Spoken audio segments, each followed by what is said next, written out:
All right. All right. Let's do this, Cody. What are we doing? 3 pars and a birdie.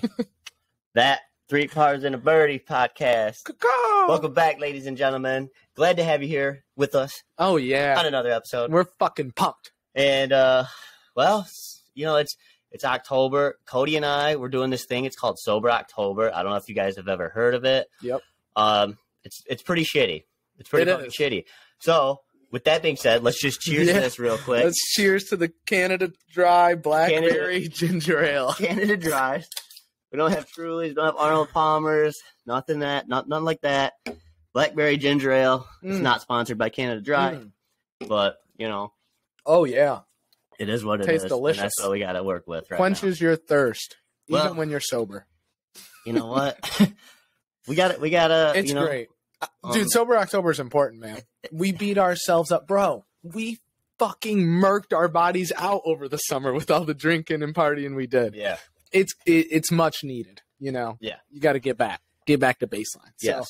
So it's fun, and we'll be talking to you guys throughout October and letting you know how we're feeling about everything. Right now, it's an interesting transition. We're in the first week, so you know appetites are a little bit fucked and shit like that. Sleep sucks, but hey, we're here to talk about golf. We're here to have a good time and be sober. So shit, you said this was like the happiest you've been almost all week, dude. I'm telling you, it's been a rough week, ladies and gentlemen. But if you guys know anything about me, you know that I like a challenge. And if I can handle all this sober, then guess what? I can definitely handle it when I'm medicating. Yeah, so, it's good. It's good for the body. It is. It's a good break mentally. Yes, and, it is. And, you know, yes, it is. It's just good. It's good for the body. So if you guys are out there doing it with us, or if you want to join us, feel free to tag on. You don't have to start on the first. You can start whenever you want, you know, and just get it going. So feel free to join us. If not, we'll see you guys on October 28th when we drink for the Michigan State game. So, yeah. But yeah, so what do we have on the topics today, Nick? I don't know. You said you got what? Talk about Mackenzie Hughes because you know he won last week's tournament. Sanderson Farms, yeah. Sanderson Farms. Gosh, it's a tongue twister. I know, right? And then I want to update you guys about my Ohio golf tournament. I talked about it on the podcast a little bit with Dave. If you guys listened to that one, but that was after the Saturday's round. So I got to play Sunday, and I never really updated the finish or anything like that. So I kind of want to talk about that. And left him on a cliffhanger. Whatever you got here. Official World Golf Rankings says not today. Not today, Holmes. So we'll break that down on what they're talking about and how that might be changing sometime soon. And then Live Golf in Thailand. That's a big tournament there. God damn, I almost forgot how to spell Thailand. That's how crazy that is. But we're pumped, you know. Great golfers, great field, of course. Yep. And then what, you got something about? Yeah, I have the Golf Digest gave us 5 years ago's official world golf rankings versus today's. So you can see who was like 1 through 5 back then and kind of where they're at now. So it's pretty interesting. Some people are still in the top 5 and some might not even be in the top 25. Yeah. So we'll see. Yeah, things change. Yeah, we'll see. So we'll see who held on to, you know, to their ranking and who's going up there. And maybe even we'll preview if we think some of those players will still be in the top 5 in a year or two, you know? So we'll see. A lot can change, a lot.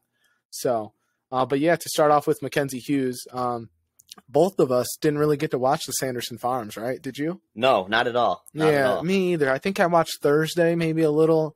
They have alligators. I did see that. Mississippi, Jackson, Mississippi. Oh, fucking, they're probably massive. Yeah. So, that's pretty interesting. It's funny. Every single pond on that golf course has alligators. When you think about alligators, you think about Florida, you think about New Orleans maybe a little, but I don't think about Mississippi really. Oh, I do. Do you? Yeah. Oh, yeah. Okay. Oh, yeah. Okay. Maybe I need to get my... That's like muddy water, too. Okay. Like real muddy water. Okay. Murky, so they can hide in there real easy. Gotcha. It's not clean at all. Like when you get up here to our lakes and stuff like that, obviously it's clean, but I have one of my coworkers. It's crazy. He used to actually be a underwater welder. He did it for 8 months. Wild. And he did it in Florida and he did it in Louisiana. Okay. And he said the water clarity is such a big difference from Florida to Louisiana. He said in Louisiana it was real murky, real dirty.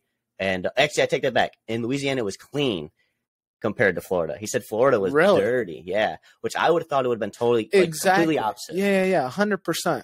Just because, you know, when we see Florida, it just seems like the coastlines are so pretty and everything seems real nice. But that could also been like where he was welding at the time. Like just those locations might have been like that. Because in my head, I always think, you know, that off the beaches of Florida, as you were saying. Nice, It's just nice. super fucking You got Fort majestic. Myers, you got Naples, you got Miami, you got Fort Lauderdale. You got some beautiful places. Clearwater's pretty nice. Clearwater, yeah. There's so many. So that is pretty interesting take. I wonder. We'll have to figure out where he was welding because that would be very interesting. So I'm thinking, maybe like those ponds and things like that. All the little water reservoirs and things on that course are probably extremely muddy and dirty, and guarantee I ain't stepping close to that shit because did we ever play courses with gators when we were in Florida?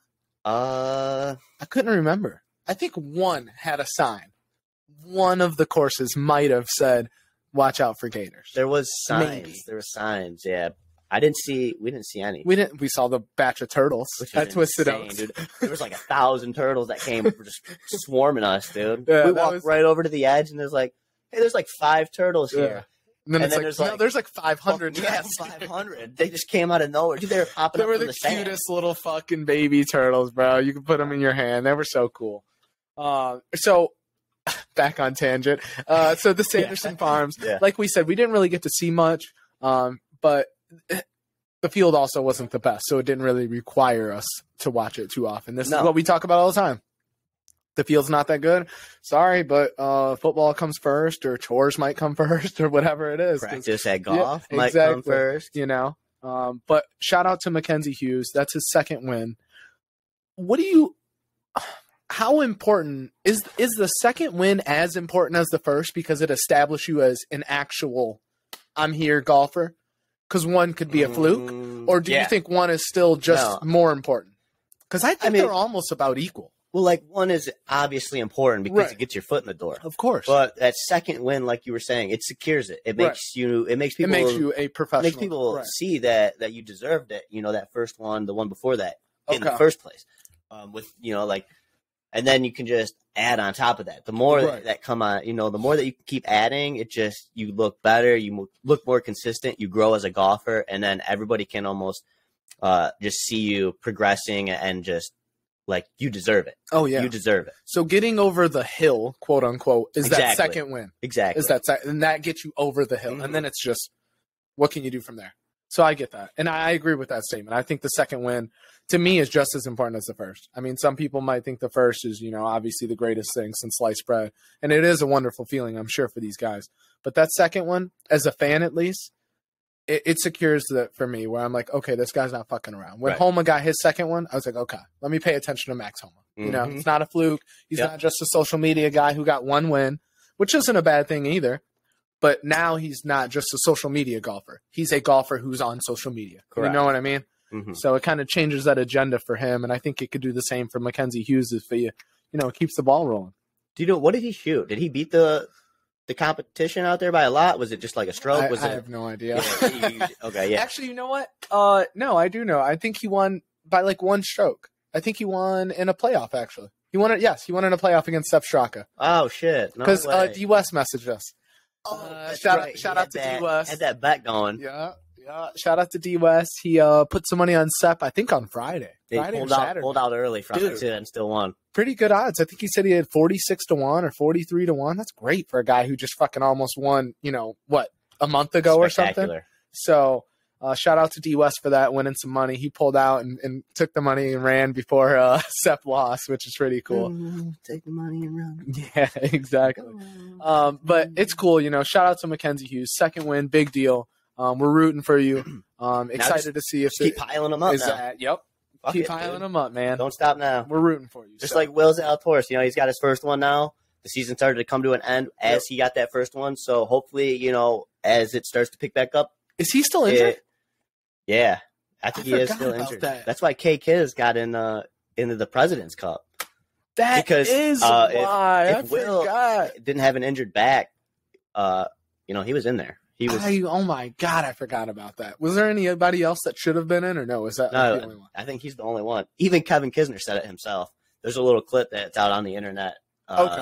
Swarming or whatever. Yeah, on getting around. Yeah, and it's basically Kevin's on the cart, getting ready to get pulled off, to go hit some practice balls on the range, and then Will comes over and then walks by him, and then it's the Barstool boys. They're over there talking to Kevin Kisner, and they're like, Are you the only is the only reason why that you made it because Will has a hurt back? Damn, they literally asked him straight up. Kiz is like, yeah, man, yeah. That's He's false. like, without him being hurt, he's like, I'm not even here. He's like, I'm not even getting looked at. Which it's so crazy because if you look at his match play record, dude, it's some like video game numbers. It's like 70-10 or something crazy. Who? Kevin? Kiz. Yeah. I mean, it's something that's like you're like, whoa.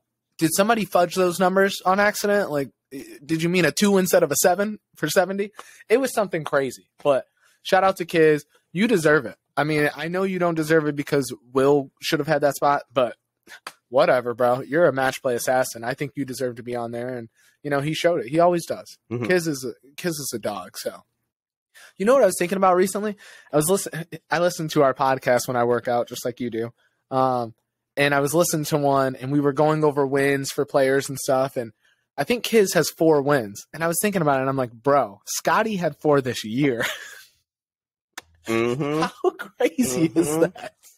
Dude, he Isn't that wild? He doesn't hit the ball far, and that's what fucks him because all these courses are just they're getting longer. Yes. Yeah, and with him only being able to hit the ball 275, 280 off the tee. He's hitting a fucking 5 or 6 iron in most of the time. All the time. Even woods at some of these courses. That's gonna hurt you, man. That's tough to post low scores. Scotty Scheffler's a great golfer, man, and he's he is a damn long hitter of the ball, and it shows right there that being a long hitter. And not only a long hitter, but a relatively straight hitter of the ball. You gotta be accurate. It makes a big difference. Makes a huge difference. And usually you do a lot better. Yeah. And that shows it. Like, I think that's one of the guys who proves it. He hits the ball 320 yards or whatever, and it's down the pipe normally fucking 85% of the time. And he's finding greens, and he's 2-putting, he's 1-putting, whatever he has to do. He's not making a lot of bogeys, and he's most certainly not double bogeying any hole. So I think when you start having to hit those longer clubs into the greens, then you're going to start making double bogeys and things like that. Right. You can start leaving yourself short-sided on greens and being in bunkers where, it's not the right bunker to be in. Yeah, and being out of place. You can just be really, out of place. Do you think more golfers are going towards like hybrids and woods as opposed to long irons? Yeah. That's more common now, right? Because I think Colin just got a 7-wood. Mm-hmm. I think DJ just got one. A couple of these guys, even the younger guys, that's always been an older thing, right? Well, older guys hit woods and hybrids, and younger guys hit irons. Switch them out too, depending on the wind conditions. You're right, because when they played in the Open, they're not gonna hit those. You're right, because when they played in the Open, they hit irons. I forgot. Mm-hmm. Colin switched it for a 2-iron, I think. Mm-hmm. So so that makes sense. But I do think that the trend is going more towards a wood hybrid. They're even if it's a 7-wood or a 9-wood, they're hitting those 240 or something crazy. I mean, when you step up to a ball, do you feel more comfortable hitting an iron or a hybrid? A hybrid and a wood, 100%. It's a lot easier. 100%. Not only you, but for a pro to do it. Yeah, you're right. You don't want to make the game as easy as possible. Fuck the looks anymore. True. Yeah. You're right. Looks. You're right. You're right. I want to look cool. I mean, I don't give a fuck about looking cool. Yeah. I don't need it just because that was the thing for 70 years. No, I would love to be able to hit a 2-iron stinger or something like Tiger. Don't get me wrong. And I would, definitely want to do that. But it's not easy. It's not easy to do. And I want to take the easier route. I want to make golf easier on me. It's fucking tough as it is. So what % of golfers in the PGA Tour do you think have a 3-iron or below as opposed to a 3-wood or below? Like 10%, 20% probably have 3 irons and 2 irons. I would say most have woods, right? When we see them on par 5s, it's always driver 3-wood. Yeah. Driver 3-wood or driver 5-wood. It's rare you go driver 2-iron. You know what I mean? So I don't think very many of them have those long irons anymore. No, I think they stop at like 3, 4. I wonder what year that kind of switched. I don't 3, think so either. If they have a 3, that's about as low as you get. Go. Yeah. And most of them, I think, stop at 4. Yeah. Because even the sets we buy at Carl's, they offer 4, I think, is usually the lowest as part of like the traditional set. It is. It always goes 4 to pitching. 4 to pitch. 4 to 8 right? wedge. They don't go 2 to, Okay. That's interesting. I wonder when that started switching. It had to be kind of recent, But because Tiger was ripping long irons when he was in the early 2000s. Oh, he loved that shit. So we'll see. I love that shit, man. Yeah. So shout out to Mackenzie Hughes. Wonderful win. Sanderson Farms. That's one of those tournaments where they should change it. Locations. Yep. They keep doing it in Jackson, Mississippi, and it's wonderful for Mississippi. I do appreciate it. They're in the capital. That's great. That's wonderful. But I'm pretty sure it's been there for quite some time, 20, 30 years. So let's go ahead and move that on. It's not the most special course. I can't name a fucking hole on that course. The 3M Open is way, way nicer than that. In Minneapolis? Way nicer than that. That shit's fucking awesome. Dude, they got like a mini beach across from the 18th hole. It's crazy. And like VIP and members and shit get their own little like private beach over there. Or, you know, these big businesses that can buy that little beach area out and shit. Okay. It's fucking for sick, advertising dude. and different things. Yeah, that's pretty sick. So you had a golf tournament down in what city were you? Yeah. I went to Clyde, Ohio. Fuck, man, Ohio is so shitty. I hate Ohio. It has so much. to start with that. I love it. I hate Ohio so much. But to be honest, they actually show a lot of like. We went to B-Dubs after our round Saturday and ate dinner there. Yeah. And like on the walls, they actually have some like Michigan jerseys and state jerseys and stuff. And so I'm like, man, you won't see that in Michigan with like you won't see an Ohio State you shit will not. at all, or any other high schools. You know, none of that. But they did. They had, you know, some Spartan jerseys. They had even Henrik Zenderberg. They had a jersey red up jersey. there. Okay. Yeah, and I'm like, I wonder if they're close enough to like Detroit to where they're like, we'll just adopt their sports a little bit. That's what I was thinking too, but you still don't see that here in Michigan. Like you go to Adrian and it's not like you can go down to fucking Temperance and they're not gonna have an Ohio State thing. No. So that was weird seeing that. But yeah, it was cool. Got down there. So I left early Saturday morning with Dave. We left at like 6:30 o'clock in the morning. Got there at about it was like 8:30ish when we got there. So we had a little over an hour before our tea time. Tea time was at 9:42. Did you eat breakfast that morning and all that? We stopped at the whole thing. Stopped at McDonald's. Okay. But dude, we got there. And there's, you know, it's packed with people and stuff. They got a nice driving range. It's a relatively it's like a medium-sized putting green, I'd say. You can get quite a few people on there, but it's not like ridiculously big or anything. But it's like, so you got like some groups start on hole 1, some groups start on hole 10, and it's like all throughout the day. And Saturday we did all right. We ended up finishing 1 over, which it's like, okay, you know, it's a 3-man scramble. And you guys are probably thinking like, well, it's a scramble, 1 over, that's pretty shitty. But Dave said this in the last podcast. It's good for that course, trust me. Really? When they were telling me like, yeah, they trick this course out, they trick them out. They make it as hard as they can, and they do. Really? They really, was really, that the hardest really courses you played this year? It's not so much the course; it's just the greens. The greens. So the course is fine. The course is fine. Like it's, you know, they have dog legs and stuff. There's carry holes. There's short holes. Right. The par 3s are long, and the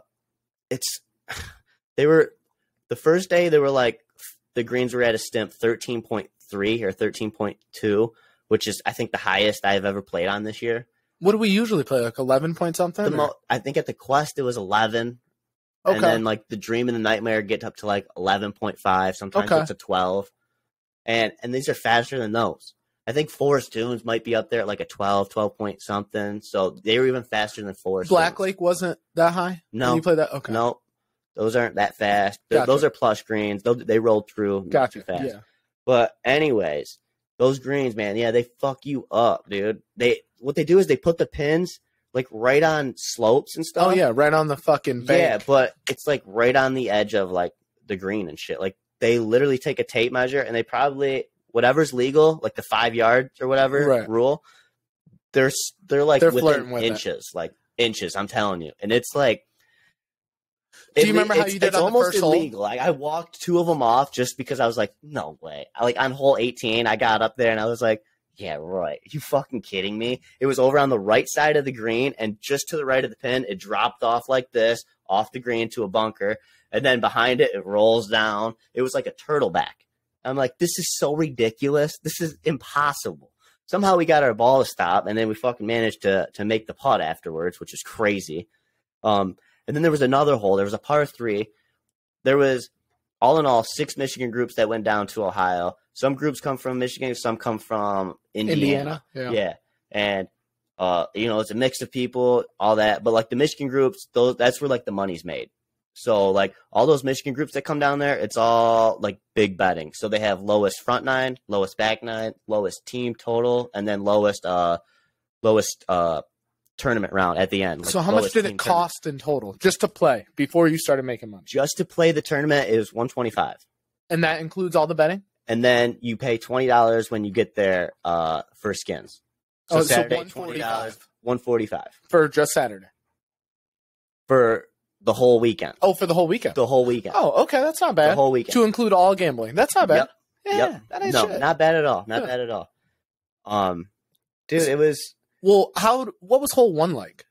Let's hear what hole one. Par four, straight short par four. Like 400? But the Michigan money, I want to talk about that. I was getting thrown off a little bit. No, you're good. The Michigan money, yeah. So the first day we ended up, with the 1 over, and that was second best with the Michigan groups.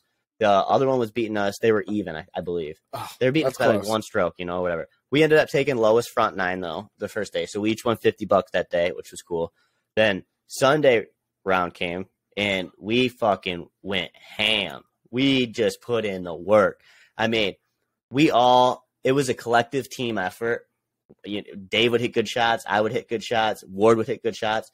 But we were draining putts. That was the big thing.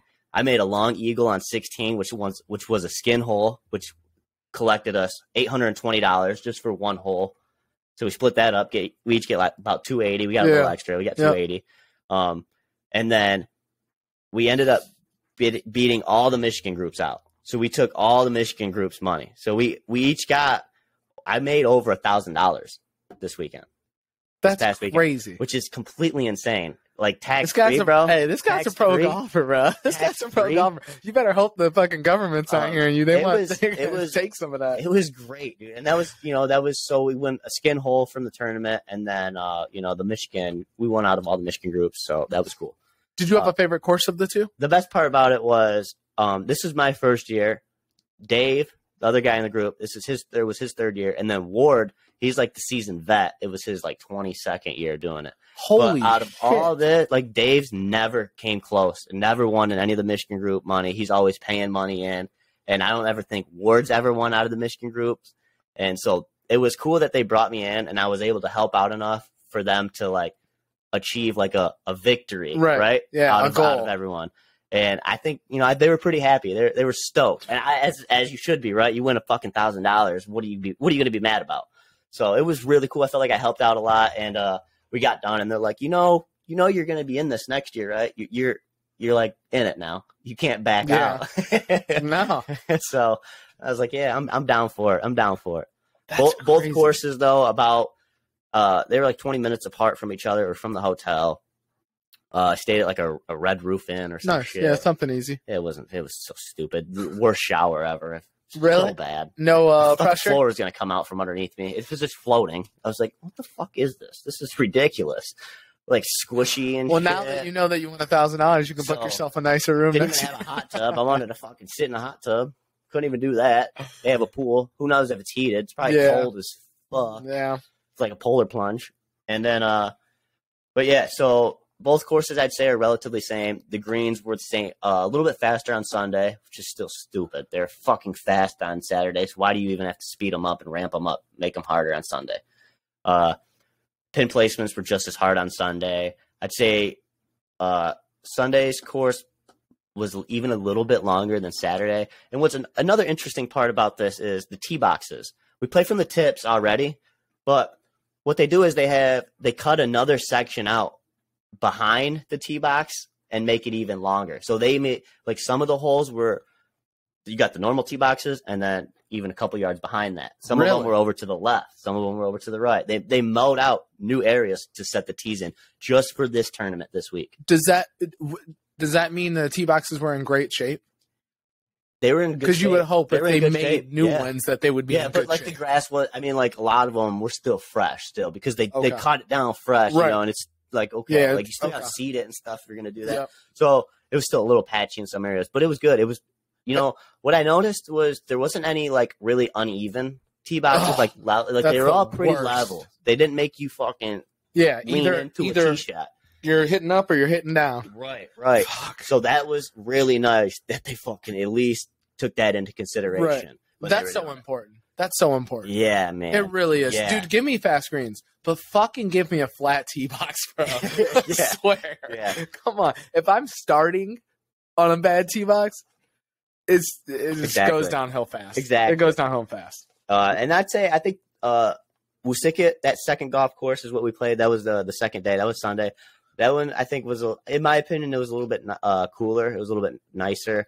Hole 18 was really stupid, though. I hated it, which it was like they almost just threw it in.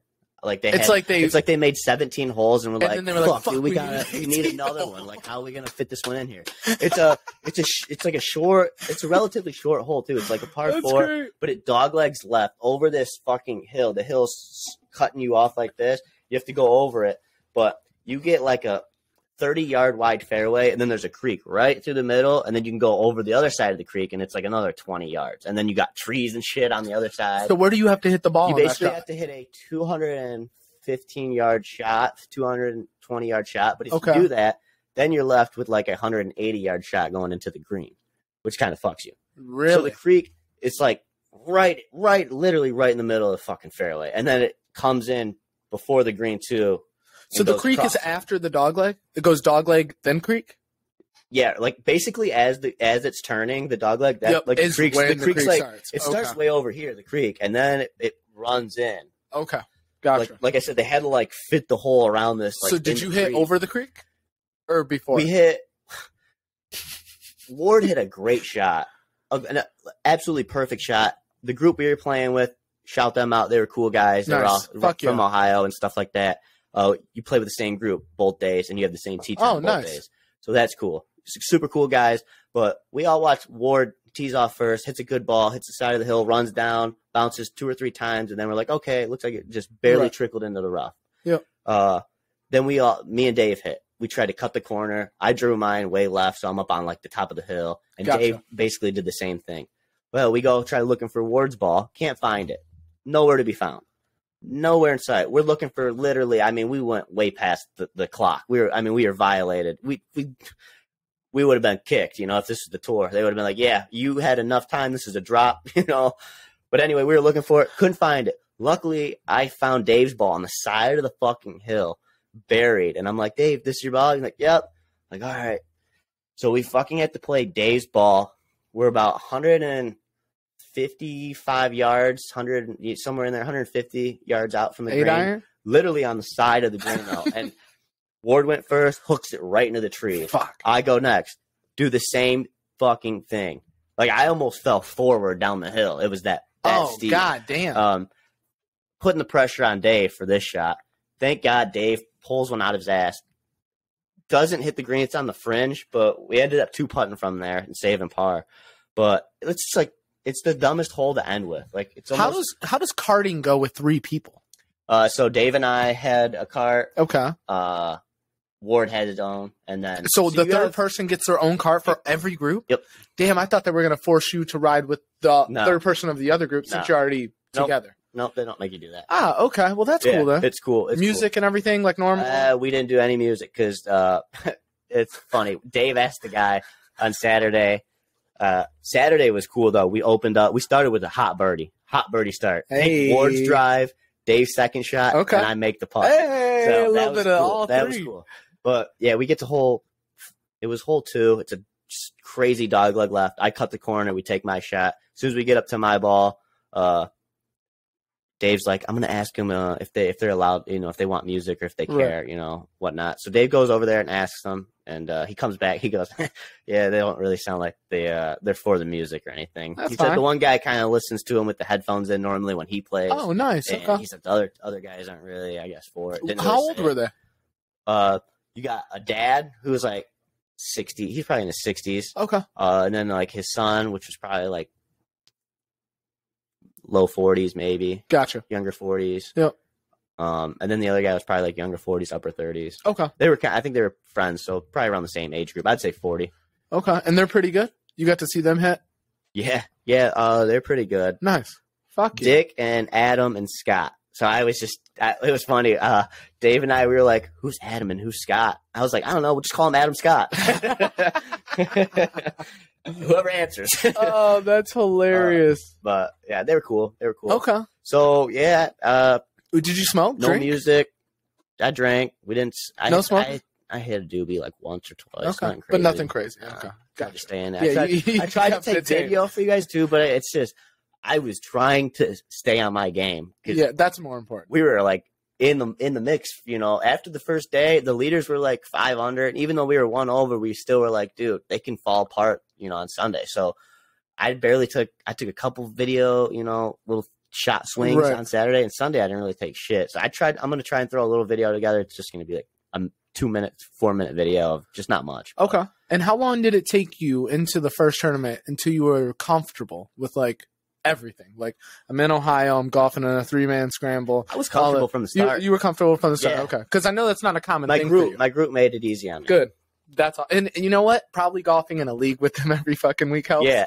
Yeah, So. and those, like I said, Adam and Scott and Dick was the dad. Yep. They were cool, so they made it easy too. They didn't, That's awesome. weren't pricks and weren't like real strict about anything or anything. They were pretty. They were cool. They were laid back and stuff. Fuck yeah. Okay. So yeah, fuck it. It was a good weekend. It was fun. What was the hardest hole? Do you remember? Or what was your worst score on a hole? Well, Ward doesn't ever want to talk about this ever again, but we were on the green putting for an eagle, and we 4 fucking putted. Text me about that. Give me the details. So where were you at? Where was the first putt? Where was the second one? Where was the third one? That's how crazy this shit was. We were just like, it's one of those where the ball. Were you on the collar when your first putt, or were you on the green? We had we had a long putt. We had like a 30-foot putt, but none of us hit good first ones. We all either were like way short or just like blew it by. We just misread the hell out of it, you know. And they were tricky greens to read. I didn't see a lot of the breaks, and we had to do a lot of scouting of the greens, a lot of walking around, because just looking at it from your one side where you isn't going to be enough. Is not going to be enough. Yeah. And thank God we had a veteran like Ward there to kind of help us out. Right.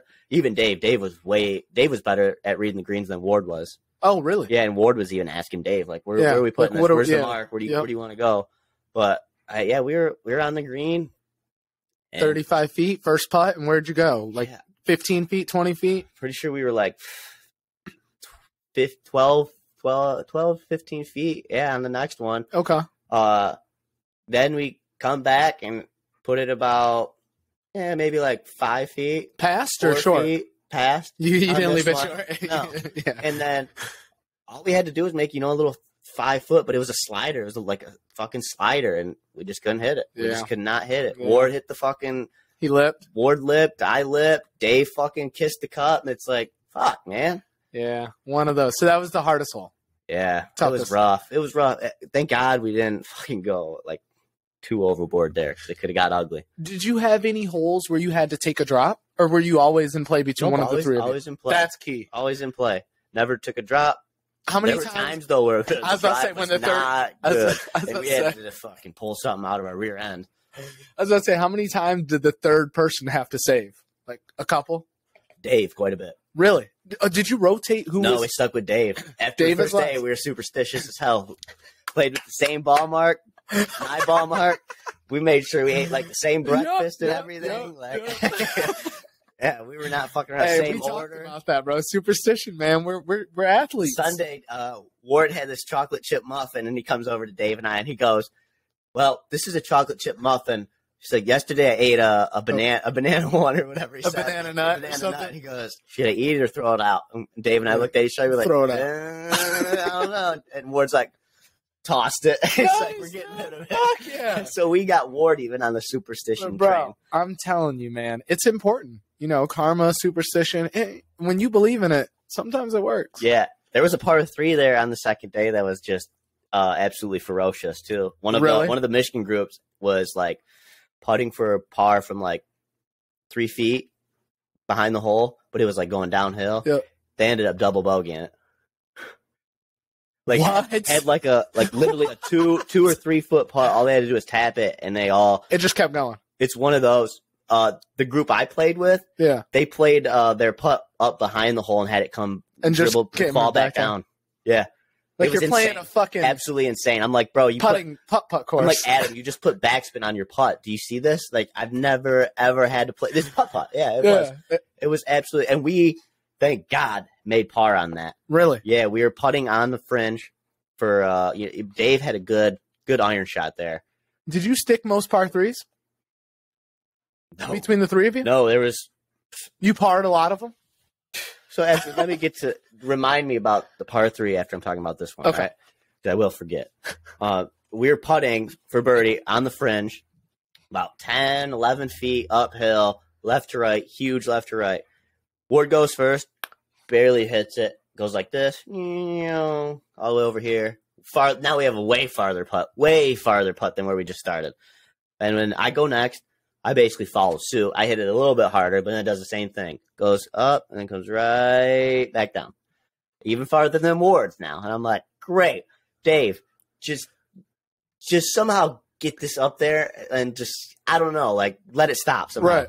And he get it up there. He got a lot closer to the hole, almost gets to the hole, and then it just starts almost wanting to stop. And it starts going, slowing down.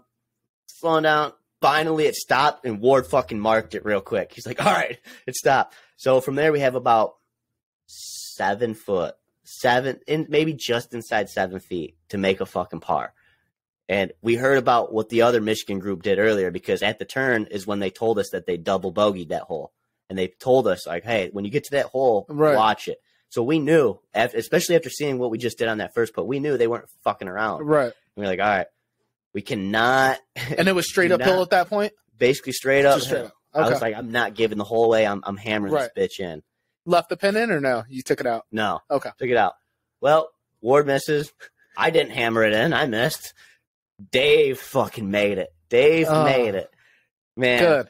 Shout out to Dave, man. He's a wonderful golfer. He made some good saves. I made some good saves, but he made some spectacular saves. Good. I made a long par putt for us, too, on another hole. It was just like, it was a big slider, and I made it. I didn't even think it was going in when I hit it, but it went in. Yeah. Team golf. That other the other par three that I was wanting to tell you about, Dave ranged it 268 yards, dead into a 20-mile-an-hour gust. It was playing about almost 300 yards. Everybody was hitting a driver on that hole. Oh, yeah. Not me. I tried to hit a 3-wood and hit a low stinger. And just keep it low? I got it right up in the air. We were like 83 yards from the green still, and we took mine because that was the best one. We made par. That was the hole I fucking made a long-ass putt on. You're telling me you hit a 3-wood on a par 3, and you were 80 yards out? 80. 80. Yeah. Are you guys hearing this shit? It was absolutely just mind-blowing. Bro, I would have took a 17 on that hole. I did not want to fucking have to step up to a par 3 with my driver. I'm like, dude, I don't like it. I get it.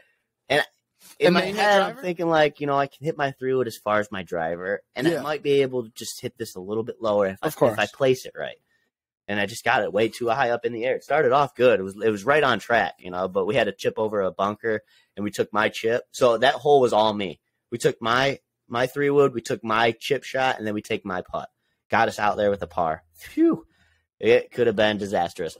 Yeah, it was fun. It was fun. Enough ramble, though, about me and that tournament. Dude, I want to hear all about that. Dude, crazy. Ladies and gentlemen, Nick has been golfing for, you're what, 25? 26. You're 26, and you've been golfing for half your life, at least 13. Yeah. We'll go with 10. 10. He's never played in a tournament like this. And he's never played for money, ever, right? No. And he fucking mopped the floor with these guys. And you know what's funny is we get to leagues this year, and within a week or two, everyone comes up to me and goes, why the fuck did you bring this guy to leagues? So it's funny that, and of course they mean it from the bottom of their hearts because, it's fun to watch someone play that good. So it's cool that, like, from the beginning of you joining leagues to, like, you really melding real well with everybody in the league to the point where they're inviting you to tournaments, because you can be a good golfer and they still won't invite you. Yeah. You have to be a good person too. You have to be a likable person. You have to be nice. You have to be charismatic. You got to be able to, work well with others. And you do. And this is a prime example. And I think this was something that you hadn't done before. And check another box, bro. 2020, bro. Check another box, man. 2022. 2022, yeah. Dude, I'm telling you, check another box, man, because it's impressive. It really is. That was a wonderful recap of everything. I can't wait to hear about next year. I really can't. Fuck, I might even go and just videotape you. If there's another you can get a group together. Oh, you're right. Steve wants to start doing more tournaments, and I'm going to tell him to get 2 people. Yeah, get 2 fucking people, bro. Come down there with us and have a good time with us. It's fun, and dude, you can. You can win money. You know what I'm saying? Like, and if you just play good, all you gotta do is play good. Like, and Steve can do it. He can get 2 other people. He can, it's just a good time. It's not only for the money, but it's good to get out, meet new people, see different people, see a different course, and just be able to walk around and enjoy things. It's fun to do that. And the more that you do that, the better off I think you get. You get more, acclimated to things and whatnot. It just becomes easier. It becomes real easy. What the fuck is this? Cody just left me now. Now I got to talk about this shit. What's going on here, dude? But, yeah, it was a good time. Saturday, like I said, went to B-Dubs, and I got some wings. They're pretty good. I got some 10 boneless, sweet Caribbean jerk, and Asian zing. They were good. 10 out of 10, if I'm saying so. I was hungry. But yeah, I wanted to go back Saturday and just chill in the hot tub, and I couldn't even do that because I didn't even have one. I was a little rattled about that, but it was cool. Anybody who's listening and wants to get into tournaments and stuff, definitely check that one out. It's a Super Scramble. It's in Clyde, Ohio. I'll leave some links and stuff in the descriptions, closer to that time. Obviously, you got a whole nother year. So when it gets closer to that time, I'll rattle it off again and update you guys and say, hey, if you want to do this, I'll leave some links and whatnot, registration links and forms. Do you think we have, I know we do have them around here, but you think if we search for them, we could find things like that around here? Oh, they have them. You could do one in Salem Hills next week if you wanted to. It's a 2-man scramble. It's like $145, but the payouts aren't crazy for there. You would have to basically the tournaments. A lot of tournaments are only they're not real big payouts, right? Right. They're a lot of smaller tournaments. Unless you really get into your amateur golf tournaments and things like that, that's when you start getting the bigger bucks. But until then, what you do is you get some guys who like to do some gambling, like these other folks in Michigan, and that's how you make them. Yeah, you do side bets like that. I like that they do lowest front, lowest back, lowest overall, lowest team overall after the 2 days. Bro, we preach this. It's just you have to put 15 minutes together for one hole. So if you can do it for 9, you deserve something. Yeah. And if you do it for another 9, you also deserve something. And now it just puts added pressure on. Fuck, well, dude, and you get another chance. I'm not losing this money. You get another chance. Man, the front 9, we shot 2 over. But guess what? Yeah, and you can win money on the back. We got the back 9. Exactly. So you're not just playing for your dollar par 3s. Exactly, If we're just playing par 3s from now, we might as well bump that shit up to 5 of par 3. Seriously. So we can at least make something out of it. Let's make the dollars cool. What's a dollar? Right. I can't even buy a fucking Kit Kat at the store with $1. For real, though. I can buy a pack of gum with that. Maybe not even. That's just $1.05 now. I'd be cool with moving it up to $5. I mean, if you remember correctly, I took a par 3 at Kensington. So I'm pretty sure you took one in league too, didn't you? Oh yeah, I did. Yeah, you're right. So almost a couple times. Yeah. Hey, next year though, I can't wait. I'm telling you, next year. So that's great. Excited for more tournaments. Like he said, we'll be reaching out to tell you guys about all the tournaments that we're seeing around here in the local area. And who knows, maybe we'll go out and do another one next year. Mm-hmm. So, and then we got the Shriners Open, which is out there in Las Vegas. So what a fucking place to play golf I know. TPC Summerlin. So they are playing right now. Tom Hoagie is 8 under on the first day. That's a lot. You got followed by Siwoo Kim, Maverick McNearly, and Tom Kim. Is he gonna be the best up and coming this year? Look out! Is he gonna be it? Dude? He loves where he's at right now. He likes where he's at right now. It's so great. He's still not fucking super well known by the people, but he's getting there now. He's making his presence now. Oh yeah, and it's it's putting him in a great mentality coming into all these tournaments. Whereas that mentality is. It's rubbing off on his golf game. Yeah, and I don't think he's one of the. I think he really, really, really likes the PGA Tour. I don't even think it's an option that he's going to live. No, I think because he's earned it at such a young age already. He's like, well, I'm just gonna keep here. You know what I mean? Even with the money, I mean, he's already won in the PGA Tour. You can tell how much he appreciates it. You said it at the President's Cup. Nobody had more energy than that kid. Nope, and that's awesome. So. Shout out to him. Like I said, they're playing at TPC Summerlin. He might be like another, like I said, watch out for Will. Yeah, watch out for Tom. Yeah. Mm-hmm. We got some good ones coming. You said watch out for Matthew Fitzpatrick. Yep. Watch out for Tom. Watch out for Tom. Watch out for Cam Young. Watch out for Sahith Theegala. There's so many good ones. Cam Young is like right there too. He's right there. You said, that Sahith is kind of climbing at a little slower rate. He is. He's climbing it at a slower rate, but we're definitely rooting for him too. So they're out there in TPC Sunderland, which is a private course, opened 31 years ago. Oh, nice, 1991. That's a good year. Championship golf course was designed by Bobby Weed. Shout out to his last name. That's cool. So it's pretty cool. They play the Shriners Hospitals for Children Open. So good cause. Always down with that for sure. The course was featured in the PS1 version of Tiger Woods PGA Tour 01. And added to the Tiger Woods 99 PGA Tour on the PC back in the day, bro. I can only imagine. When you said PS1, I was like, PlayStation 1, bro. We were gonna do a video before without the laptop we're using right now, and it probably would have looked like that Tiger Woods. Listen, that was bro. It's so funny. We're about to get Nick a new laptop. He's had it for quite some time, so we're gonna find him a new one. But it was funny. We were looking at the camera and it didn't look the best, so we grabbed his dad. We were like moving like this, just all slow and shit, lagging. But it's good. So, and I actually have the weather for that too. So let me give you guys that real quick. What was that yardage at? Is that a long course? Great question. 72.55. So I'd say about average. Between 72 73 is average, right? For them? Yeah. I think we looked it up. We looked it up, remember? Aren't they normally on the longer side, like 70? 73 or 74? Yeah, that's right. Okay. I could be wrong there, though. I know we looked it up, so go back to one of our podcasts. We told you what the LPGA Tour, the Champions Tour, and what the PGA Tour average yardage is. I just remember the LPGA because it was close to what we play. Yeah. It was 65. I could do that. So I was like, okay, yeah, that was easy.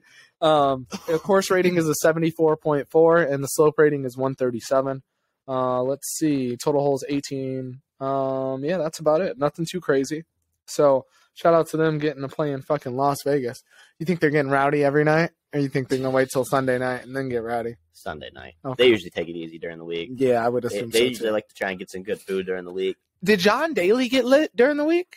Yeah. Oh yeah. He just never stopped. Right? He's one of those fucking rock stars. Guy's a legend. Great. So, and then I have the weather for you guys right here. So dude has cancer and still fucking smokes 3 packs of cigarettes and drinks fucking heavy. Don't give a fuck. So, you have sunny and 87, pretty much 90 degrees every day. Sign me up. So, sign me up. Nothing more to talk about there. Sounds fucking great.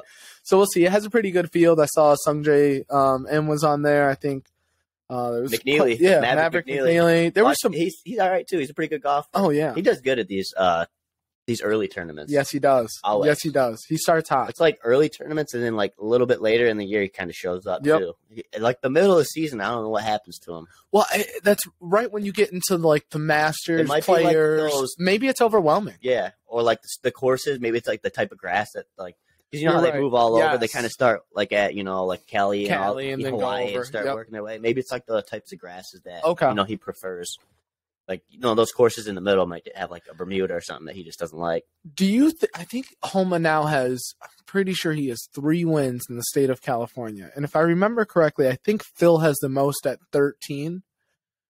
Kind of a stretch of a question, but do you think Max is going to get close to that, seeing that he's a Cali boy? And he's already got 3 out of 4 wins. I'm pretty sure 3 of them are in California.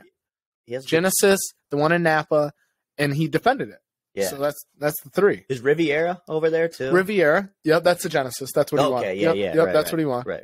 So there's 3 or 4 tournaments there. 5 maybe. Pebble Beach. I mean, there's a solid chance. I'm thinking of. Yeah, he does. He could reach the 13 threshold.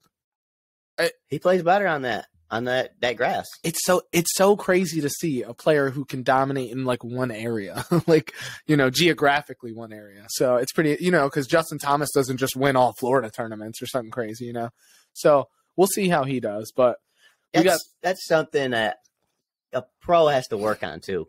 Okay. It's like Tiger Woods can hit off of any, and he could hit off fucking rocks. He could hit off fucking, the hardest pan of dirt possible, and, and still hit a crisp iron. So, like, I think that's part of being and becoming a really, like, well-rounded golfer. Extremely, good golfer. Okay. Like that's part of what makes Tiger a legend, right? He can play on any field, on any course at any given day almost. Did the courses in Ohio play different as far as grass in the fairway and in the rough? No, they played just like Michigan. So, and actually, I know we already ended it, but did any of those two courses remind you of any courses up here that we would know? No, they're their own thing.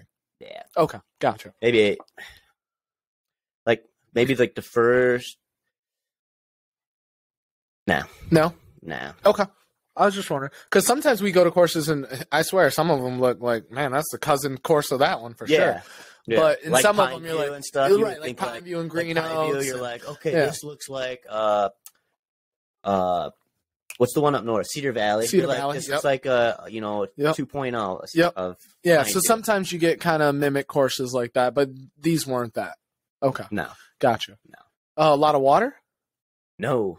Wasn't a lot of water. Fuck yeah. Yeah, that was cool. Good. So the official world golf rankings, we had talked about this before, and I think I misspoke earlier because I thought one of the qualifying events for you to earn points is that you have to be playing 72 holes. And as I was reading earlier today, you don't. There's tournaments that are 54 holes that you earn points. And do you remember what those tournaments are? The MENA League, who is teaming with LIV. Yeah, okay. I read the article about that. The MENA League, who's teaming with LIV, which is it's kind of like a farm system for Northern Africa and the Middle East. So, out That's there. That's like the Asian. It's kind of like the Asia, European, Northern African tour. And they have tournaments that are 54 no-cut tournaments, like towards the end of the season. And those do get official world golf rankings, I read. So my comment about it having to be 72 holes might not be accurate. So we really need to figure out what exactly classifies. It might not be accurate, but it's what we were thinking. Like, was of course, because that's how we've always played it. Yeah, so I don't know if maybe the 54 holes isn't the barrier that's stopping them. I don't know what is, but they said the official world golf rankings came out, I believe, today, and said even though they're teaming up with the MENA to try and like go backdoor to getting official world golf rankings, for now it's not working. So. Yeah, which is crazy because I know a couple days ago it was like it was almost a big deal. About to happen. Yeah, it sounded like it was going to be. It was really close. So semantics. I want to know what veered their decision. Yeah, they came out. They did post something. Official World Golf Rankings. I read it. They posted a statement saying this is why it's not qualified yet. But you know what's cool about that is the Official World Golf Rankings has no bias towards it because all they did was say it doesn't qualify. We're working with them to see if we can get it to qualify. That's what we need. I don't need them to say it doesn't qualify. LIV can go fuck themselves. Yeah. You know what I mean? You got to work together. Yeah, don't be downright dirty. What are we doing wrong, and what do we need to do to be able to earn those points? That's all. Mm-hmm. And hopefully they can understand what they need to do, and then by next year, hopefully they can get it. I mean, it sucks. A whole year of wins for all these people playing very well, playing their heart out, not getting points. But now, is that next year, like starting January, or is that because the season is now kind of starting, right? Every season is like 2022, 2023, 2023, 2024. So does that start like next year at this time, or does that going to like refresh January? That's a good question because I think also the PGA Tour schedule is changing next year. Yeah, I don't think it's starting in October like it does now, or September. I'm sorry, September. I think they're moving it to calendar year. Like January is the start of the year. So we'll see. Yeah, that's something we're gonna have to keep a tab on and look at a little bit closer because I'm wondering about that now. Yeah, we'll see. But so far, the official World Golf Rankings says not today. Not today. You don't get any points today. No home runs there, guys. So we'll see. It's still a struggle. We talked about it on the last podcast. A lot of small battles in this big war. A lot. And that's one of them. So we'll see how it ends up finishing. Then we got the LIV Thailand. If that would have happened, that would have happened right off rip. That's a big win. That's a big win if they would have got that. That could be like that might change the minds too for some other PGA players. That would be a big win. I think it's a bigger.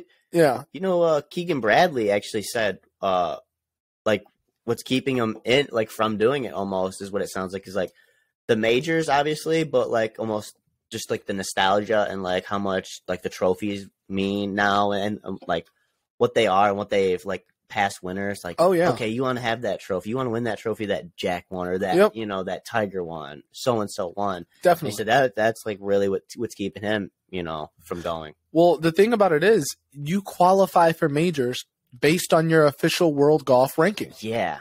Yeah. So if you're not earning points, everyone else is moving up and you're staying stagnant. Yeah. He didn't say anything about the points either. Right. He just said like just talking about tradition and winning the trophies. Loved, he said it's intriguing though because to be able to make that much money and the freedom that they have now, he's like to be able to spend more time with his kids is just a big thing. Yeah, and I get it. I mean, he's a Boston guy, so I get it. Patriotism runs strong in Boston, so I understand why he wouldn't want to leave. I get it.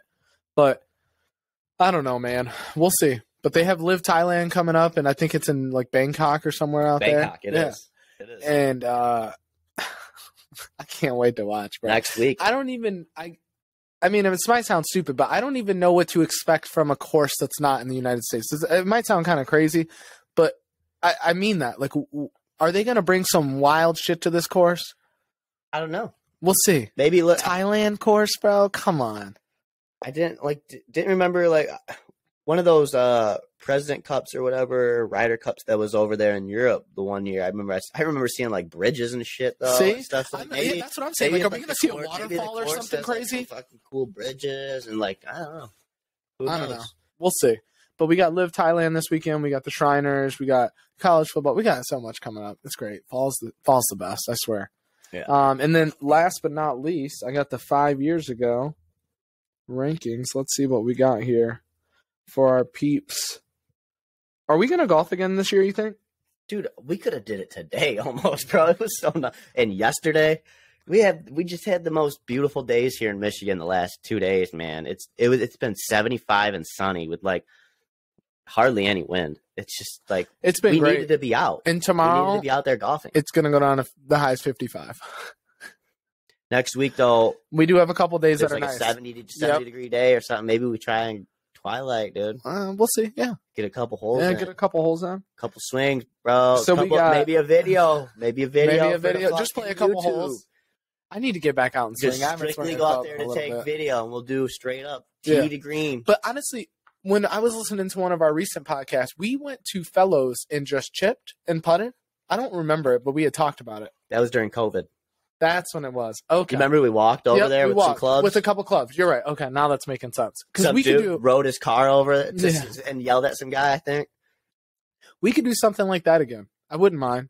Getting some practice in, going to roll putts, go to a driving range, even just play a couple holes, play Twilight. Dude, Twilight would just be a couple holes anyways. How dark it's getting now. So I know. It's perfect. I wonder what the rate would be. We'll have to check that out. We did that too, like at Warren Valley by your house with Brian that one year. I remember it was starting to get cold because Brian didn't have a hoodie or anything. You remember? He was freezing at the end of the round. We seen deer and shit. The worst is being unprepared on the golf course. We were freezing and it got fucking cold and it got dark quick. So I have these top 5, and then actually I have a question for you that I want to end with because I had posted about it, and I want to. I have a question for you. Fuck you. Okay. Okay. That's fine. All right. So top 5 men 5 years ago today, and where they rank now. So Dustin Johnson in 2017 was the number 1 golfer. Number 2 was Jordan Spieth. Number 3 was Hideki Matsuyama. Number 4 was JT. And number 5 was John Rahm.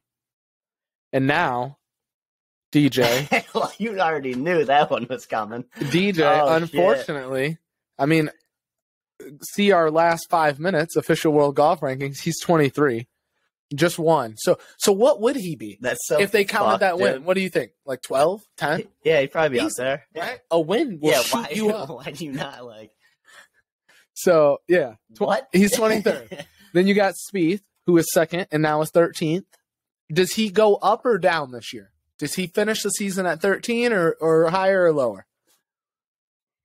I'm thinking lower, unfortunately. Yeah. Only because he teased us for like that month of him playing good, and then it fell off again. He'll go low. So we'll see. Then you got Matsuyama at 18th. I don't know what's going to happen with him. I feel like you just never know. He's so-so. I know. He's so like right in the middle and just steady in the middle. It's not. He's a solid B+ every fucking week. It is, yeah. Yeah, he's in the B range every week. Every week. Then you got JT, who's 8th. He's one who maintained it. He was 4th 5 years ago, and now he's 8th, so he fell back a little bit. But I don't think he's any worse of a golfer now. Which makes sense because he had some fucking struggles there. Like at the beginning of the year. Yeah. And then Jon Rahm, Mr. Consistent. He was 5 years ago, and now he's 6. The thing with Rahm, do you think I don't understand that. Do you think we have too much? Do you think we put too much pressure on Rahm? And if so, why? No, but I don't understand how Rahm is even 6? Still there. Yeah. What did he do this year other than the Open? Like, he wasn't even really there at the Open. He got fucked for COVID. Did he twice. win this year? He got fucked for COVID twice. I know that, or some shit. Oh, you're where right. he basically did win a tournament. The Memorial, he got. It was the Memorial, yeah. Jacked. Yeah, and then like. Pun intended. And then like took him a couple weeks to kind of fucking even come back from that. He was trying to like punch through to get to fucking first place, and he couldn't. He was struggling to fucking get a top 10 even after that. And then like right here towards the end of the year, I'd say he started kind of bringing it back, but it wasn't anything like for me to be placing him in like 6th for world ranking points. I can name 10 players that played better than him in the past year. I promise. You know, Zalatoris played better than him in the past year. Obviously, we already named the top 4 golfers in the last. I would even think Patrick Cantlay. Yeah, played better than him. Okay. Yep. Xander played better than him. Yeah. I mean, I don't know. I wonder if we put too much on Rahm. Because since I've been watching golf for the past 4 years, I don't know if I know anyone who's had the pressure that he's had besides, obviously, Tiger. But, like, in the 4 years I've been watching, we're kind of hard on Rahm. And I get it because he's a great golfer. But I don't think that happens with many other golfers. I don't see JT not winning very often, and people are like, man, JT really fell off. Mm-hmm. People are still like, he's still a great iron player. But with Rahm, it's like, I wonder if his attitude has something to do with it. Well, Rory kind of has like a lot of pressure on him too, and I think he plays. Yeah, what? You're right. Rory does. I think it's just like something you got to deal with. If you want to be a good golfer and stuff, you're going to have that added on pressure because people are going to be wanting to see it every week, week in and week out. Do you think it's more pressure because his emotions? Because Rahm wears his emotions on his sleeve. I mean, yeah, he's a bull, though. He can deal with that shit, and I feel like he's got the attitude and mentality to just fucking come back to get through it. Yeah, and to not let it really get. Yeah, be resilient, overcome it, and then just fucking go out there and fucking birdie the next hole, which we watch him do plenty. So I don't know, but I think that pressure's coming down, and I wonder who it's going to go to next. I wonder if it's going to go to Scotty. Scotty is dealing with it right now. I wonder if it's going to go to him. It all started with the Masters, dude. You think so? He didn't even want to eat breakfast Sunday morning at the Masters. He said he told Meredith, his wife, that he could not eat anything. He just had no appetite. He had like a 3-stroke lead, right? Or 5-stroke lead or something? Yeah, but the pressure of that was like all the talk. You remember? Oh, Scotty's got a 3-shot lead. Yeah. How can he can't blow this. This is all on. He's got this. Can he do it? Will he do it? Will this be his first green jacket? And it's just like all that he slept on it on Saturday night, slept on all that, and it just was in his brain. And when he woke up, he just could not eat. He didn't want to. Well, I think you guys had told me, believe you and Snyder said a couple weeks ago, he didn't play well at the President's Cup, right? No. That's kind of shocking after such a positive year. I wonder, we talk about how when we don't get our swings in, how it affects us. I wonder how much more it affects them. Because he took some time off, I think. I'm pretty sure he did. A little bit there, like after the last major, like Rory did, where he took 6 weeks off or something. I think he took like a week or two. It wasn't anything crazy. It wasn't anything crazy like Rory did. But I don't know. I don't know what's affecting him. But I mean, it's just difficult to do it. It's difficult to keep the ball rolling. We talk about it all the time. So hopefully he will. But 4 wins in a season, bro. We've been recapping some players' career wins, and he's up there in 1 year. So shout out to him. Was that your question?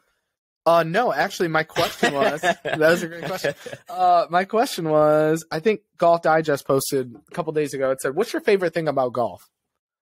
And I had posted, I believe, 4 or 5 reasons why I love golf. The very first one was I love spending time with friends and family. Oh, yeah. They were all good. Number Every single one of those was number good. 2 was beautiful weather. Number 3 was 5 hours away from my phone. Which, that's... You know what I mean. He still tweets and stuff and looks at football if they're talking about it. And every now and then. any updates on PGA Tour and stuff. He's getting his noties. Every now and then. But it's not that crazy. It's And not. then- Hey, you're listening to music, so you can't really be on it. Exactly. You just play Pandora. And you don't want your phone really going off. And then I forgot what my last reason was. But I had 4 good reasons. But what are yours? What are your favorite things about golf? Being outside in the nature. Okay. It's pretty peaceful and relaxing. It kind of is like that's how I get when I go hunting, right? I can wake up early in the morning, listen to the birds, watch the sun come up. You get it's good. Like you get good scenery, right? Everything's really majestic, especially those twilight rounds sometimes when you get the sun setting and the sexiest sky rounds is like orange and purple and cotton candy and shit. Get to hit a drive, going into that just looks at the ball soaring, and it looks so cool. Looks like you're hitting into an Instagram filter. And like the weather, like on a nice day, a summer day, right there towards the end of the day, it starts to cool down. Everything's comfortable. It's really peaceful. I can like kind of get away from the bullshit for a couple hours, and not have to worry or listen to anything. No politics, no nothing, no family drama, nothing. We talk golf, we fucking have a good time. Yep. We bullshit, but it's never like I remember what my 4th one was. Or anything like that. My 4th reason was you can play it everywhere. Yeah, because you can, bro. Yeah. You can play it anywhere and everywhere for the most part. And I think that's so important. You don't always have a basketball court everywhere. You don't always have, a lot of things everywhere. A volleyball court, volleyball court, a players. football field to play on. Mm-hmm. You'll have a soccer field almost anywhere. But like golf is fucking almost everywhere. So that's exciting, man. There's a lot of great things about golf. I saw that Foreplay had homeboy from Fresh Prince of Bel-Air. Alfonso Ribeiro. Yeah. So you got to watch that one too. I was watching a couple clips. Yeah, because he really tells. It's great. He talks about. It's great. He's like a swing coach almost without being a swing coach. Yeah. And he's talking to Trent about how to actually get a whip in your club because a lot of people don't know what that whip feels like, and he always relates it to whipping a towel. When you whip a towel, you can feel almost the end of the towel. Literally. When you whip it. And when you get about right here, you got the whip. And he said, when you do that, you get that feel with that golf club. It's like the same thing. When you can learn to feel that tip of the club come down here, as soon as you load up and you come here, basically start coming down and you let your body come through first, and that accelerates it, right? That's the start of the whip of the towel right there when your body's starting to come through and decelerate. Okay. And then your hands, that's letting it come through. Yep. That's the whip. As soon as you figure out where that is at, that whipping motion, that's when you get the most yardage. That's when you can learn to shape shots. This guy's already figured that out in case you guys don't know. It's crazy. And the way he actually explains it is phenomenal. He's extremely well-spoken. And he can get down. Yes, he is. Can get down to the point without making you feel fucking dumb. Yeah. Yeah. They say the best when you know that you know something, you can teach it to a 5-year-old. Mm-hmm. When you know that you know something, you can teach it to a 5-year-old. Exactly. And if he can do that, then he knows the ins and outs. So exactly. Yeah, he's definitely look at that and check it out. Yeah. He talks about like when you figure out a swing, you have a swing. Once you get your swing, from there you have your swing, and it's just a little bit. Yeah, the rest is mental. That's what I heard. The rest is I was reading that. It's a game between your ears. So true. It is. It's a game between your ears. And if you guys know anything about myself or about Nick, we fucking love that shit. We love that mental fucking game, that chess, that mental 3D chess that we have to play on a golf course. Mm-hmm. Joe Rogan talks about it all the time. His favorite thing about jiu-jitsu is that he can't think about anything else while he's playing or while he's doing jiu-jitsu. You can't.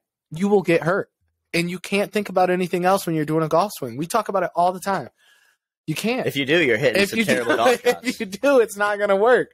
You have to have the ultimate focus. And that shit is just, when it's on, it's on. So I like that. So what about you? You had a question for me? Yeah. So I think this one's pretty good because we all, as golfers, have a way to usually identify our golf ball. Oh yeah. Some people like to put dots, Yep. use certain color Sharpies, whatever they do. For me personally, I my golf balls, whatever it is. Lately, it's been Callaway's. Ever since high school, 9th grade, I've been marking my golf ball with parentheses, which is, it's something different. Right. I've seen a lot of people marking it with the dots and doing like triangles, this and that. And so I always wanted to figure out how could I mark my ball like different and not kind of just have a dot like everybody else or a little line. So I was like, you know what? I'm sitting there thinking. And I'm like, let's see, grammar and stuff. Right. Yeah. You're going through all the options. They got quotations and stuff. I'm like, but I think parentheses would look kind of cool. So I put the parentheses around it one day in practice. And I was what do you put it around? The name or the number? Or the name. The name. Yep. Okay. So if it's tailor-made, it'll go around the TaylorMade. If it's Titleist, never around the number. Okay. You could do that. Yeah, superstitious. Cool. Never around the number. Yeah. I love it. So I love it. Yeah, and it's usually always a black. It can't be blue. It can't be red. It's got to be black. Okay. I won't do anything other than black. And yeah, I've been doing that since high school, and it's just something. After I played with it the first round, I said, you know what, that's cool. That's something different. I never see anybody with something like that. Yeah. That's how I'm gonna mark my ball. And this past weekend at the tournament, we're looking for one of my golf balls, and the guy in the other group, Adam, he comes up. He's like, "You hitting a Callaway?" And I was like, "Yeah." Does it got parentheses? And he's like, "Yeah, it does." And he's like, "I've never seen that before. That's cool." And I'm like, "Yeah, I've been doing it for a while now." That's legit. Dude, I'm telling you, it's smart. It is. You have to mark your ball. There's too many times. Yeah, so that's my question to you. Do you have a certain marking or anything? My first year, you guys taught me about marking balls. And I remember Brian would get me a set of Titleist Pro V1s. He does every year for Christmas. And I usually wait until the golf trip to burn through them. But the first year, I started marking my balls with my initials, just KM. And then I switched it to 14 because that's my favorite number. So I'll just put the number 14 somewhere. Anywhere on the ball? Just anywhere on the ball. Yep. I used to have a green Sharpie, but it dried out, so then I switched to black. But honestly, if I'm being completely honest, I don't mark very many balls because I lose quite a bit balls. So, and I'm just playing with random ones. Mm-hmm. You toss me a vice. Hey, play this. Oh, fuck it. All right. I'm not just going to sit there and mark it. I think you need to. I think maybe I'll fucking play better if I mark the balls. I think you do. No, I think you just need to. Well, just to get the habit. Well, yeah, I'm new to golf. Honestly, maybe we're fucking just not finding your golf ball because it's not marked. Like maybe we're actually picking up your golf ball and you're like, because I go through so many. Remember, I don't know if all I'm hitting this twice. I thought I hit it on the last hole. I don't know if I'm still playing it. Right. Like it could be one of those. Like because you're so right. For instance, maybe you are losing a bunch of golf balls that day, and you're flying through them. Well, if you start marking them, then you're going to remember. Okay, I am playing this golf ball. Right. It is. You're marked. right. I need to do that. If you don't, dude, so many times this problem. year. You're like, Cody, is this yours? And I'm like, is that a Callaway? And you're like, no, it's a this. And I'm like, oh, fuck, I forgot I switched to that. The Callaway's in my pocket. And for instance, you're right. You would never have that problem. And I wouldn't have that problem. So I need to start doing that. You're right. That's so smart. I have another question for you. Let me hear it. What ball marker do you use? Or like ball marker on the greens? I have two. Okay, and which one do you prefer? I just started. I switched it. I just switched it actually this year and last year. Last year I switched it. I think I got it. Do you like the big obnoxious ones? So last year I switched it, but before last year I was always using a reddish pink purple chip or a poker chip. Okay. That I would put, but I lost the poker chip and I had another one, but I started using the backup, and then right after that Christmas came and Kyle got me this Barstool one that says Saturdays are for the boys, and it has the Barstool logo on that. It's about the size of the poker chip, a little bit thinner. Okay. But I've been using that since I got rid of the poker chip, and then this year when I went and played U of M, I got a U of M poker chip that's yellow. Fuck that poker chip. So I switch back and forth. Usually if it's like a Sunday round or something during the week, I might use the Michigan one. Yep. But on Saturdays, it's always the Saturdays are for the boys. Exactly. And that side's got to be showing. That side has to be up. It can't be the logo. It's got to be It can't be Saturdays the Barstool logo. Nope. It's got to be Saturdays are for the boys. That's how it is. That's why I won money in Ohio, because we had Saturdays are for the boys. When you line up your ball and your marker's right there, do you move your mark and line up your ball, or do you leave it there like pros do, line up your ball and then take the mark up? I lined it up with the mark. With the mark down. Then you pull the mark up. Because I know some people who just, change the ball while it's there without the mark. Some people will leave the mark, change it, and then take the mark. I try to do the same thing, which I just started this past year. Leave the mark down, change your ball, and then pick the mark. You shouldn't do that, too, if you're in, like, any sort of event. What, pick your mark up and start moving your ball? Yeah. Yeah, I know, because you could be doing anything. Right. Yeah. So, but I started using, I used to have a chip. I think I still do. I was thinking, like, somebody does that, and they're like, place the ball a little bit closer. Yeah. Well, the way maybe a little bit over to the right. There's less break. You know what's funny is every time I think about somebody doing that, I just go, well, it's going to catch up with them. If they are actively cheating, I'm a big fan of karma. Yeah. If you know you're cheating, if you do it on accident, oh my God, I accidentally moved it forward. Okay. But if you're actively moving it, okay, that's fine. It'll catch up with you. Yeah. You might sink the putt now, but your next tee shot's going in the fucking trees. It will always, in my eyes, it will almost always catch up with you. You know, almost always. Sometimes it should. But I use a Carl's Golfland little fucking thing that you push into the ground, like a little push pin almost. A legit ball marker. Dude, it's my favorite because like I always feel like I'm in the way of someone's, because you know me, I'm putting and I'm close, and then I put my mark down, and then you guys are all putting. You can always move it though. I could always one to the right, I could always two move, to the right, and I never think about that. Like every now and then I will, but because it goes into the ground and doesn't really stick out, I never really think about that. I'm like, well, I'll just roll over it. But it'll fuck up the ball too, if it does.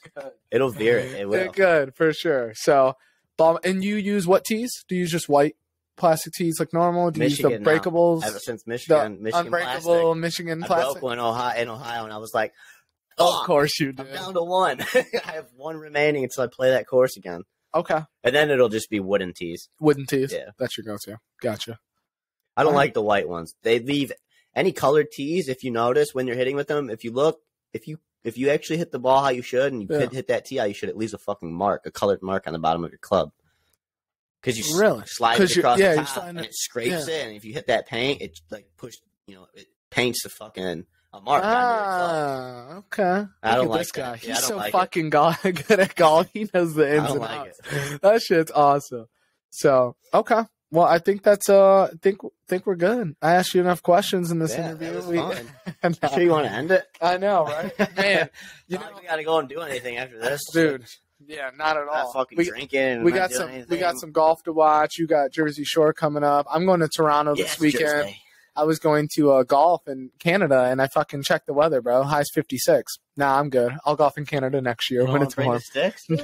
Nah, I asked Brian. Man. I asked Brian. He's like, no. I was like, you don't want to get 9 in? Like, I know it'll be cold. He's like, no. I'm like, all right. I'm not going to beg you. If I'm golfing in Canada my first time, I would like it to be a little bit better weather. Yeah, that would be your first time. Yeah. So, yeah. I would like it to be a little bit better weather. Yeah, I would too. Especially I don't want to be like, I golfed in Canada. I shot a 60 because I was fucking freezing my ass off through 9 holes. Yeah, that shit sucks. You know what I mean? I've played many of those rounds. Yep. So we'll get a couple more rounds out. Comfortable. I know. You gotta wear layers. You can't swing. Yeah, it never is. You get in the cart to drive to your ball, and bro, you're shivering. You got windburn. Yeah. Rosy red cheeks and shit from the fucking blistering. Are we gonna get a cart cover? Yeah. Are we? Yeah. Absolutely. Everybody has them. Dave has one. And he didn't. What I also am going to get, too, is a fucking, one of those little buddy heaters that go into, like, a cup holder. So it's like, you got a little propane tank, and then you got the heater up top. Yeah, because Bob Lane had one out in Ohio, and this motherfucker had it in his car. Oh, Bob was there. I forgot. He had it in got to see that motherfucker? I look over at him. I'm getting ready to tee off. We're standing on the tee, and I look behind me, and he's sitting there in his cart like this. How was the weather when you were down there? Was it nice? He said a heater. I walk over to him. I'm like, you little Susie over here. I'm like, what are your hands cold? He's like, yeah, just my hands. Just my hands. He's so funny. Was it cold when you played down there? I couldn't remember. Dude, it was. I thought it was going to be nice, but it was. I'm glad I brought layers. You did? Good. It was cold. Good. Especially Sunday. It was colder Sunday. Yeah. I woke up Sunday. I walked outside. Like, fuck. I told Dave, I'm like, it feels a little bit colder today. A little bit colder. And you said you had the same tee time each day. What was your tee time? 9:42. Oh, and you knew that going into the week? Like when? Okay. They had told me. So that's why you knew that you could drive up Saturday morning. Okay. Yeah. That makes sense. I think they do normally anyways. Like no matter what time they play, I think they always do drive. Just drive. I mean, dude, it's so much cheaper. It's an hour and a half drive. It ain't you don't want to stay out there 2 nights. No. Not in Ohio. Not in Ohio. Not at the Red Roof Inn. So, all right. One night stay at the Red Roof Inn is enough for the year. Than I could have left that day and went and fucking slept in a tent. You're hilarious. Maybe next time we'll do that. Slept in my truck. Would have been better than that. Oh yeah, for sure. Breakfast sucked there too, dude. The eggs were shit. They give you those nasty runny eggs. The only thing that was good there was the apple juice. I love apple juice, so I fuck with that. Fucked with the apple juice. Fucked with the apple juice. Dave was trying to make waffles, and I think about broke the damn thing. I think the waffle maker wouldn't stop going off for like 5 minutes. I'm like, you all right over there? You probably burnt your waffles, dude. I'm about to catch this place on fire. And you guys went to Beat Ups, you said, Saturday night? Yeah. When you walked away, I kind of told everybody. Okay. Got some Caribbean jerk and Asian zing. I got a phone call from my guys. My friend Tristan I married a couple weeks ago. He needed some information right away for his wedding certificate, so I couldn't wait. He's like, I'm here right now. I need you to call me. It's my wedding certificate. Yeah, I knew something was up. Yeah, because you looked at your phone and you were like, because I hit a sprint. I was like, damn, he didn't even say he was leaving. He called me and I just custom messaged and was like, hey, I'm doing the podcast. I'll call you as soon as I'm done. And he called me right back. So I was like, okay. So then I declined it and I was like, well, let me see if you saw my text. I had 6 messages from him. I need you to call me right now. I'm in the office. This is for my wedding certificate, So I had to go handle that business. Yeah, that's good. So, but that's done. So we're all good. He walked away though. I was like, what do I talk about? Yeah. I need help. So yeah, it was easy fix. So, but it's time to enjoy some dinner and. All right, dude. Fucking, you want to wind us down, sir? Yeah, man. Hey, before we go, check out the shirt right here, yo. You want to lift that up? Yeah. I got you, sir. Let's see if we can do this. So here's the shirts I was telling you guys about. It's our logo. It's a little backwards, but it says 3 pars and a birdie. You got the golfer, the ball going in the hole over here. We're gonna get these in all different colors and stuff like that. Shirts, hoodies. Like I said, if you guys want one, holler. Social media, you follow Cody, follow me, follow Steve, follow the Twitter page, 3 pars and a bird. Hit us up on any of the socials if you want one of these. Like I said, we can get you guys one. And, definitely. Right now, you guys don't have to pay shit. We just want to get our name out there. Yeah, seriously. If you want a shirt, I'll pay for it. I don't give a fuck. I will gladly pay for it and give it to you guys. Just want to see you repping 3 pars and a bird. Yeah. So definitely. Yeah, I wanted to say that before I send it off. So for sure. Thank you all for tuning in as always for another podcast. We almost at 50. Appreciate you guys. Yeah, and we're getting up there. We're getting up there. As you see, we're getting the video stuff slightly figured out. Yep. And videos more to come on YouTube. Those will get better as the seasons and the days progress. But yeah, just stick with us and watch us grow. We hope we're giving you guys some good entertainment, some good content. Some good content. We want to keep you guys entertained and thrilled, right? Oh, for sure, on the edge of their seats. Wait, where's Nick playing next week in Ohio? What's he doing? Making a grand? I take that back. None of you guys go there. I want to keep winning this shit. Yeah, no, I feel you, man. That's awesome. Congrats again to you. Seriously, brother. Yeah, for real. Man. Yeah, that's a big deal. Making some money doing something you love. That's the first thing I said to you when you did it. Yep. It's like making money doing something you love. What's better than that, bro? Nothing. So, all right, guys. Peace. See you guys. Birdie. We're out. Woo!